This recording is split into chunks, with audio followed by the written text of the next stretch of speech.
Halo para pemirsa Suyanto.id, ketemu lagi. Mudah-mudahan Anda semua selalu sehat walafiat. Nah, kali ini kita akan berbicara mengenai struktur kurikulum prototipe, di mana sudah diputuskan oleh pemerintah bahwa peminatan untuk SMA atau penjurusan untuk SMA itu akan ditiadakan. Tentu saja ini akan membawa perubahan dan berbagai ikutan, baik secara administratif, secara pedagogis, dan sebagainya. Nah, narasumber kita, Profesor Dr. Hamid Hasan, beliau adalah guru besar Universitas Pendidikan Indonesia. Dan sebelum kita bincang-bincang dengan beliau, jangan lupa klik subscribe supaya selalu mendapatkan video terbaru dari Profesor Dr. Hamid Hasan. Dan oleh karenanya selalu tune in di channel ini, dan sekiranya saudara-saudara memiliki pengetahuan yang ingin di-share dengan para netizen, silahkan hubungi kami suyanto.id, akan senang untuk menemaninya supaya kita bisa membuat konten yang mendidik sebagai konten alternatif dari banyak konten yang tidak mendidik di medsos kita ini. Kita sapa dulu narasumber kita. Assalamualaikum warahmatullahi wabarakatuh, Pak Hamid. Waalaikumsalam warahmatullahi wabarakatuh, Pak Yanto. Ya, insya Allah baik-baik Pak Hamid ya. Jadi, Alhamdulillah, amin, amin. ya oke. Dan ini Prof. Hamid, kita kan sudah mendengar keputusan pemerintah tentang kurikulum prototipe, dan bahkan Komisi 10 itu sudah sangat-sangat merekomendasikan dan memuji adanya kurikulum prototipe. Namun di dalam kurikulum itu ada kebijakan bahwa peminatan dan penjurusan SMA akan dihapuskan. Ini kebijakan yang balik ke belakang, maju ke depan. Sebetulnya dulu sudah pernah ada perubahan-perubahan di kurikulum 2013. Ini gimana prospeknya, Prof. Hamid?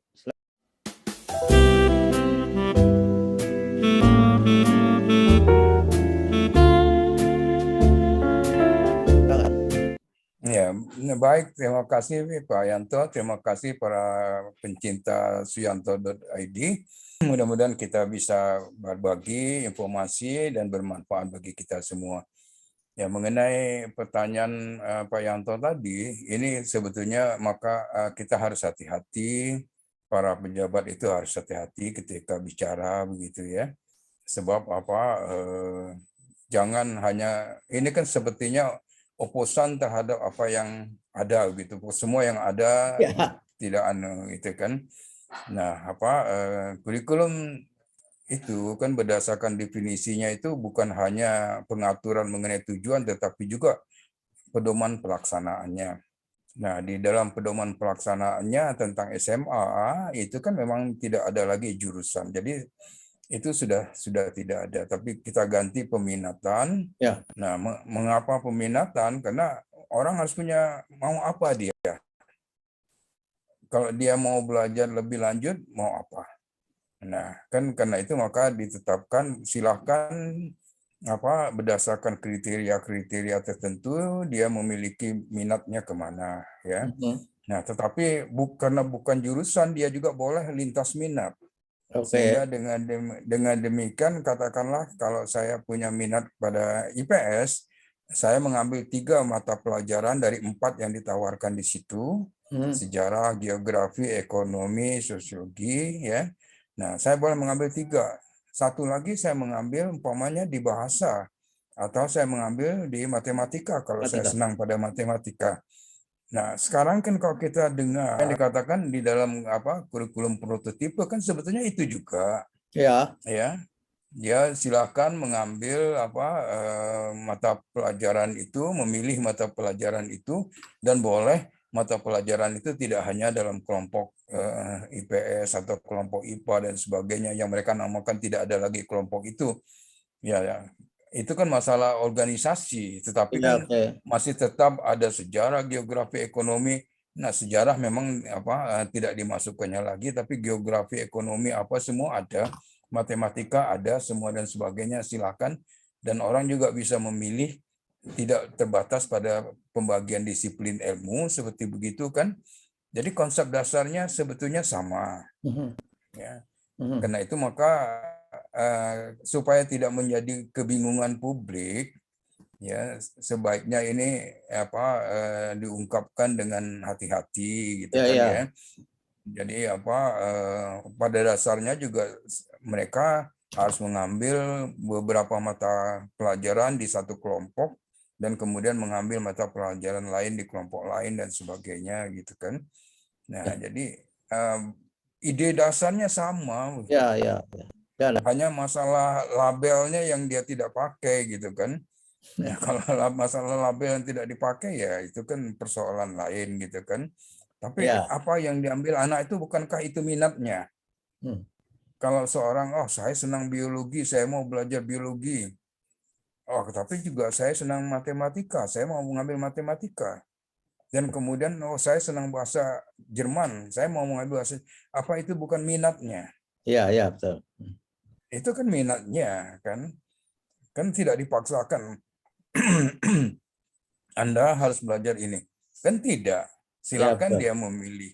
Ya, memilih itu berdasarkan kriteria apa tentu ada, tidak bisa mungkin juga berdasarkan kalau di kurikulum 2013 kan berdasarkan rekomendasi dari konselor di SMP selama 3 tahun dia Ya, diamati dan sebagainya, dan setelah itu ada rekomendasi itu, walaupun rekomendasi itu pun tidak mutlak gitu kan, karena kemudian ada tes dan sebagainya lagi di SMA dan sebagainya seperti itu.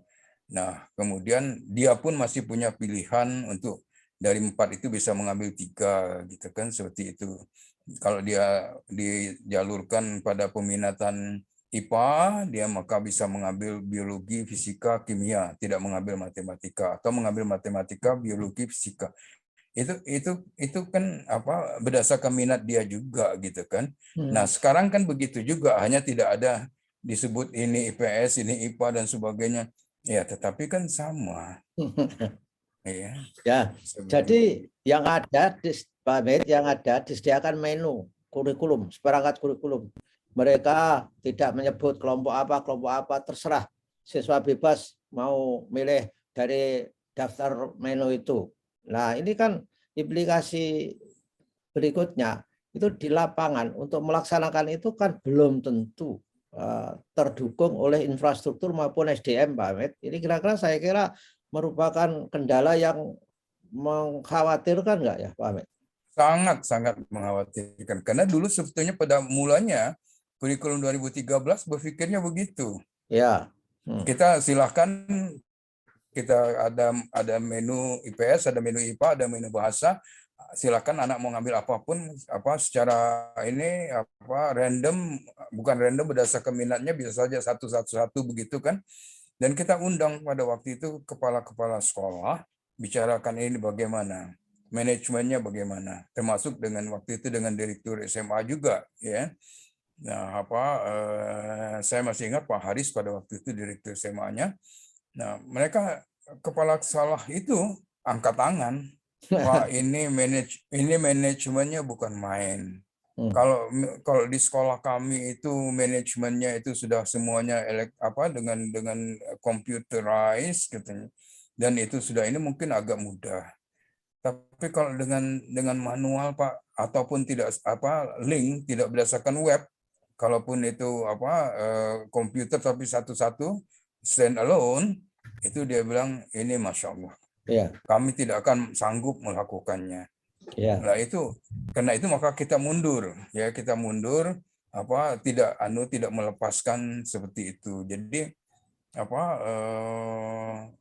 karena itu maka hasil percobaan pada sekolah penggerak itu bagaimana? Karena sekolah penggerak itu apakah punya sistem web gitu kan? Nah, itu memang akan mempermudah. Tapi kalau kita berpikir Indonesia, karena ketika mengembangkan kurikulum kita berpikir Indonesia.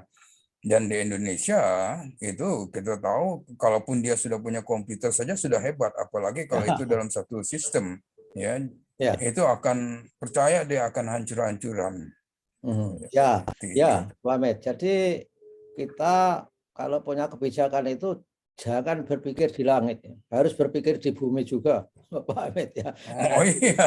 Ya, jadi peminatan itu yang kurikulum 2013 pun kendalanya masih ada. Tapi Banyak. seharusnya itu kan di research apa kendalanya lalu diperbaiki. Ya, Tidak jump out terus membuat kebijakan yang lain, dan jangan keliru bahwa sekolah itu juga menghadapi jam mengajar guru, Pak Met. Sehingga peminatan betul. itu kadang-kadang di suatu sekolah itu dibagi-bagi saja agar guru-gurunya itu memenuhi syarat mengajar 24 jam ya satu bulan itu. Sehingga peminatan itu kadang-kadang tidak sesuai minat siswa, digiring supaya guru mendapatkan jam mengajar yang memadai. Itu nggak dipikirkan itu bahwa itu akan terjadi. Ini Oh gimana Pak? iya, iya. Karena beberapa faktor yang kita lihat di sekolah itu kan kewenangan guru mengajar 24 jam. Karena ini sudah tidak pantas gitu Ya, kan. Karena kalau guru 24 jam itu satu minggu dia harus bekerja 72 jam, itu sudah di luar batas kemampuan persyaratan pekerjaan. Itu ya, satu. Yang kedua, rombel, ya, adanya rombel. Sehingga dengan demikian ketika ini banyak ke sini tidak bisa karena rombelnya melewati rombel. Ini juga harus direvisi kembali. Kemudian ukuran kelas kita, Pak Yanto. ya. Ukuran kelas kita itu tidak memungkinkan juga jumlah yang besar, Hmm. ya, seperti itu. Sehingga dengan demikian maka prakteknya di sekolah itu saya juga tanya itu banyak mereka tidak bisa, Pak, karena kalau ini kami sudah berlebihan, ya, sehingga dengan demikian tidak ini, dan guru kami mau tidak dapat 24 jam, dan karena itu maka sementara yang ini berlebihan. Nah, bagaimana ini? Nah, itu faktor yang jelas sekali yang harusnya sebetulnya pengambil kebijakan itu melihat problema yang ada dan menyelesaikan satu demi satu dan sebagainya, ya, seperti itu. Ya, saya kira Apalagi kalau kita nanti lihat di sekolah yang gurunya cuma satu dan itu bukan kasus ya, dan itu bukan kasus. banyak ya, Jadi dengan banyak. banyak.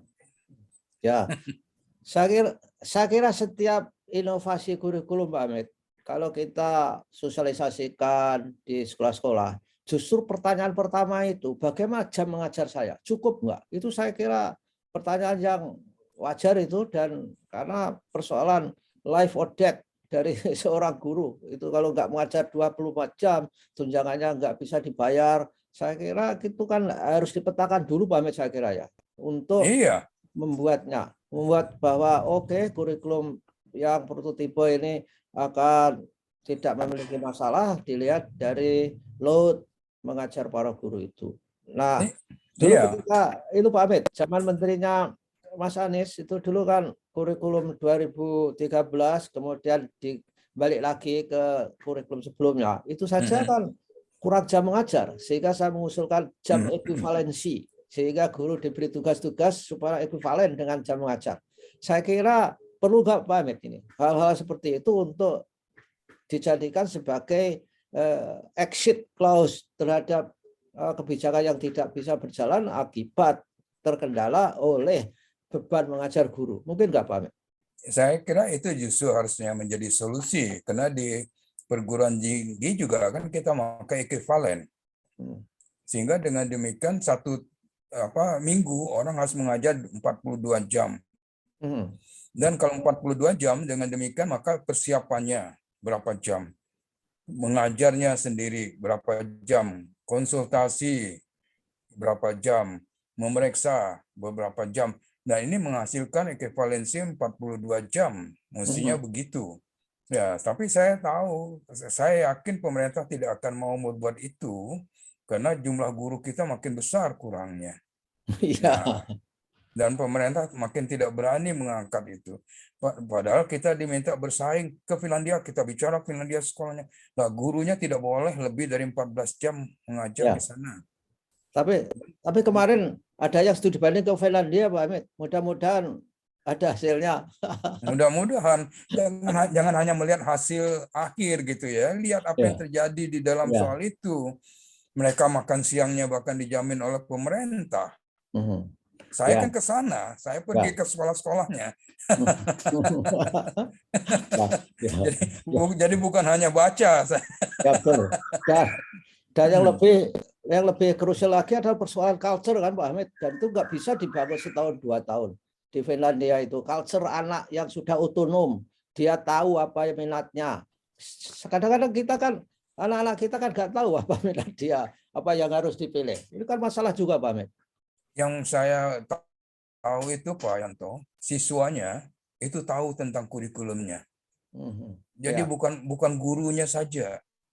Jadi ketika saya 2017 itu tanya, mengapa Anda mengganti kurikulum Anda menjadi kurikulum 2016 pada waktu itu, dan akibatnya maka nilai matematika Anda turun. Saya tanya gitu. Gurunya mengatakan, silahkan Anda jawab. Dan siswanya yang menjawab. Kurikulum baru itu begini, keunggulannya adalah begini, dibandingkan dengan yang lama. Yang lama itu keunggulannya ini, dan itu tetap dipertahankan begini dan sebagainya. Jadi saya kagum, loh kok Ya, sampai ya. siswanya tahu. Nah kita coba, jangankan siswa, gurunya pun tidak tahu. Paling-paling dia melihat kan struktur mata pelajaran, jam berapa jam saya mengajar.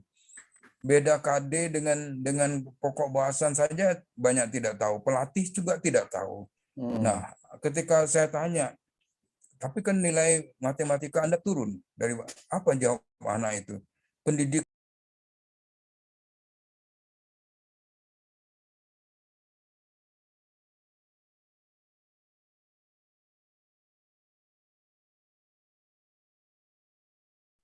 itu bukan untuk nilai matematika tinggi. Ini anak yang menjawab. Pendidikan itu untuk membuat kita bahagia. Itu kan filosofik sekali.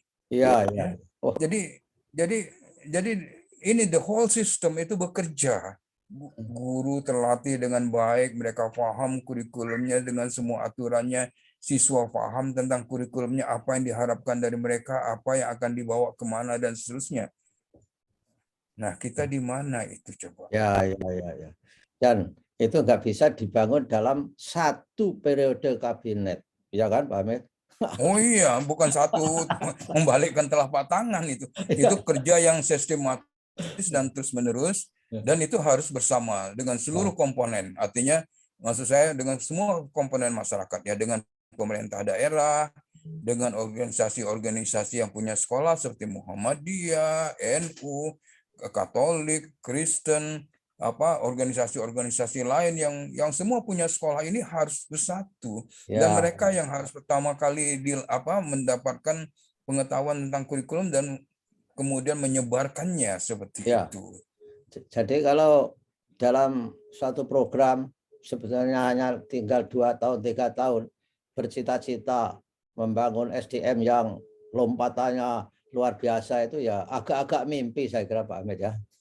Iya, iya, betul. Itu bukan pekerjaan ringan. Ini Ya, pendidikan itu betul. bukan pekerjaan ringan, ya. Dan mereka sangat konsisten dengan hal itu, Ya. ya. Kepedulian mereka terhadap pendidikan itu sedemikian rupa. Kalau saya boleh menggambarkan, ketika saya ke Utrecht, kemudian di situ ada semacam badan LPMP. Di mana Pak Hamid? Nah, di Utrecht, Belanda. Oh, Utrecht Belanda ya, oke. Ya, nah di situ ada LPMP, semacam LPMP, dan itu yang mengendalikan implementasi, menjaga implementasi, bukan mengendalikan, melihat dan sebagainya. Kemudian saya bilang, bagaimana persoalan kalau Anda kekurangan guru? Oh, kita angkat, dia bilang. Jadi lembaga itu yang mengangkat. Ya, ya. Terus saya bilang, siapa yang menggaji Anda, yang menggaji guru yang Anda angkat? Pemerintah pusat. Terus saya bilang, kalau pemerintah pusat tidak mau menggaji guru yang Anda angkat karena yang angkat Anda, oh itu masalah politik besar katanya. Pemerintah bisa jatuh. Coba ungkapan itu menyatakan betapa kepedulian mereka terhadap pendidikan, kan? Tidak boleh ada sekolah yang kekurangan guru. Di Finlandia juga saya tanya begitu. Setiap tahun mereka punya assessment untuk melihat apa masalahnya. Dan ketika saya tanya apa masalah yang paling besar, kalau ada sekolah di bawah standar nasional, jadi punya standar Pak Yanto. Iya, iya, iya, iya. Ada standar. Ada. Begitu dia di bawah standar, dia bilang kami datang, kita evaluasi apa yang terjadi, masalah dan sebagainya dan sebagainya. Terus saya bilang masalah terbesar yang Anda hadapi apa? Ya. Penguasaan bahasa Finlandia. Ya. Bahasa Finlandia itu paling sulit, dia bilang, dan banyak anak imigran itu tidak bisa menguasainya. Nah, lantas apa yang Anda lakukan? Kita beri jam ekstra, kita tambah biaya, kita tambah guru ekstra. Lah saya bilang kan dia anak imigran. Nanti kan dia pergi dari Finlandia tidak tetap, enggak apa-apa, dia bilang, tapi selama dia di Finlandia kita peduli. Oke, luar biasa. Wah. Luar biasa. Ini Wah. kalau belajar ke sana, belajar yang begini juga gitu loh. Jangan hanya belajar melihat angka yang paling tinggi itu. Kemarin satu tim PPG, saya kira dari UPI pasti ada ya berangkat dari sana, Pak. Ya tahu saya. Oh iya, ada Pak Din ya, saya tahu Pak Din ya. Mudah-mudahan mereka bisa memilih dan memilah apa kalau yang saya sih enggak mengharapkan pengambil kebijakan yang ke sana. Ya, oke. Ya, baiklah Pak Amit. Saya kira kita sudah berusaha memberi masukan kepada pemerintah. Mudah-mudahan masukan ini berguna, walaupun nggak berguna, mungkin berguna bagi orang yang menganggap masih tetap perlu masukan. Dan tentu saja kita akan ketemu lagi di lain kesempatan, Pak Amit. Terima kasih atas kebersamaannya dengan suyanto.id. Jangan lupa saudara-saudara klik subscribe untuk mendukung konten yang mendidik bagi sesama kita. Terima kasih Pak Amit. Wassalamualaikum warahmatullahi wabarakatuh. Waalaikumsalam warahmatullahi wabarakatuh.